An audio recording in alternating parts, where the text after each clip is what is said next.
Have you ever been scrolling your feed and you just get this feeling? You know the one. You're seeing tons of content, just an endless stream of it, but nothing really lands. It's like you're full, but you haven't actually eaten anything of substance. Well, you are definitely not alone.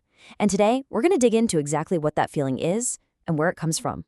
This right here, this quote kind of nails it. On all these platforms where we spend so much of our time, the rules of the game have totally changed. The whole system is set up to value something other than quality or substance. So if the best content isn't winning anymore, then what is? Yep, that's the answer. The loudest, the simplest, the most reactive. It's the content that literally screams for your attention, instead of the kind that actually earns it. And that's the real battle we're talking about today. The fight between genuine substance and just plain noise. Okay, so how did we even get here? To figure that out, we've got to look at the new rules that are running our digital lives. Because really, the entire idea of what has value has been completely rewritten. And there's actually a name for this whole thing: digital mediocrity. It's built on a really simple trade-off. It's not about how good something is, it's about how seen it is. In this new world, visibility is the only currency that matters. And actual quality? Well, that gets pushed way into the background. This really breaks it all down. On the left, you've got everything the algorithms are designed to reward: loudness, super simple ideas, things that get an instant reaction. That's what gets the clicks. But on the right, that's what gets ignored. Nuance, depth, complexity, slow thinking, all the stuff that's essential for real understanding, it just doesn't fit the frantic pace of the feed. So did we all just collectively decide we prefer shallow stuff? I don't think so.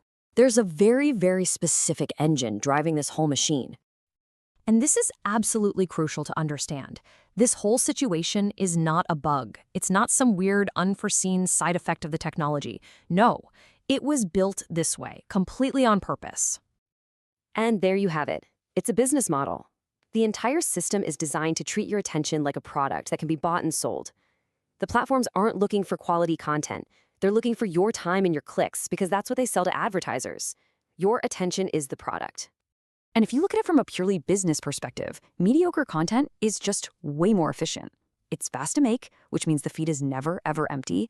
It's super easy to consume, so you can scroll for hours without much brain power. And maybe the most important part, it's instantly forgettable. That means you're always ready for the next hit. It's literally the perfect recipe to keep you scrolling. But feeding our brains this kind of digital junk food, it's not free.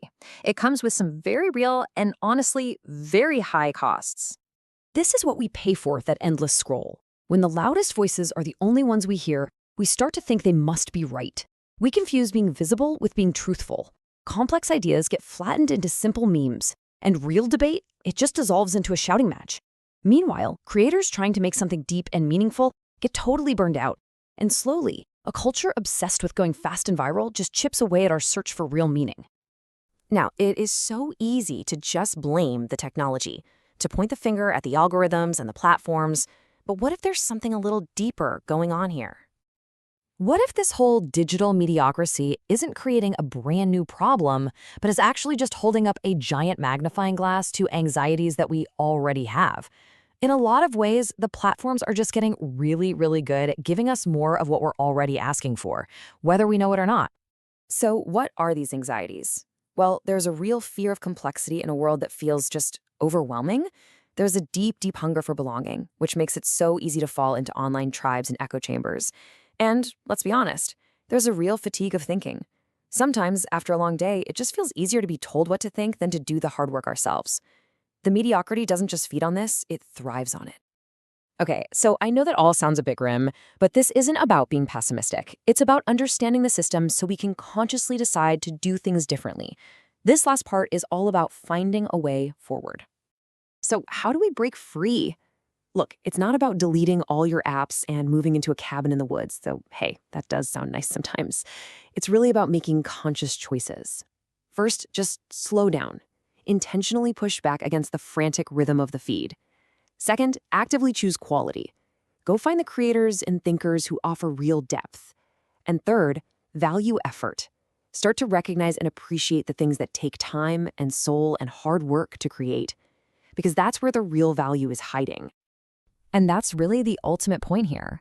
Every time you choose a thoughtful article over a hot take, or you watch a detailed video instead of a viral clip, you're not just consuming differently. You are performing an act of clarity. You're making a choice to see the world with more nuance, more depth, and way more meaning.